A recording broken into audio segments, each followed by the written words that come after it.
کیا آنڈو بکرے کی یا وہ ایسا بکرا جو پیشاب پیتا ہے اس کی قربانی ہوگی ہی نہیں سرے سے؟ پاپا کچھ اس کی وضاحت ذرا فرما دیں۔ جلالہ بکرا،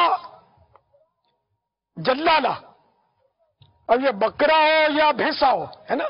جلالہ جو صرف غلیظ کھاتا ہو اس کی قربانی نہیں ہوگی۔ آنڈو کی ہو جاتی ہے، خسی کی بھی ہو جاتی ہے، خسی تو افضل ہے، اور آنڈو کی اس صورت میں نہیں ہوگی جبکہ وہ جیسے پیشاب اتنا پیا ہے، اس نے پیتا رہتا ہے اور اس کے اندر بدبو ہو گئی ہے تو اس کی قربانی نہیں ہوگی۔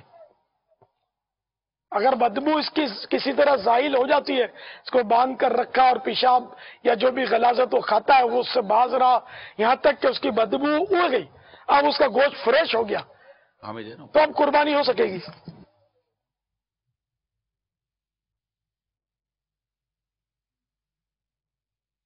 لوگوں کو مسائل معلوم نہیں ہوتے اس لیے یہ اٹھا لاتے ہیں، جلالے اٹھا لاتے ہیں، اور گلی میں سے گزرے آدمی تو بدبو کے بھپکے اڑتے ہیں، تو اس لیے وہ جلالہ، یہ بس یہ مسائل سیکھنے چاہیے۔ ابلغ گھوڑے سوار، مکتبۃ المدینہ کا یہ مختصر سا رسالہ، اس کے 48 صفحات ہیں، اس میں قربانی کے اور گوشت کے وہ احکام ہیں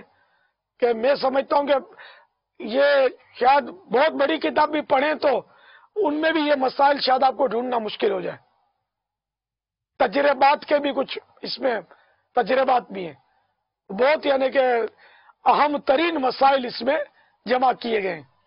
ابلغ گھوڑے سوار، یہ ہر سال بقرعید جب آنے لگے نا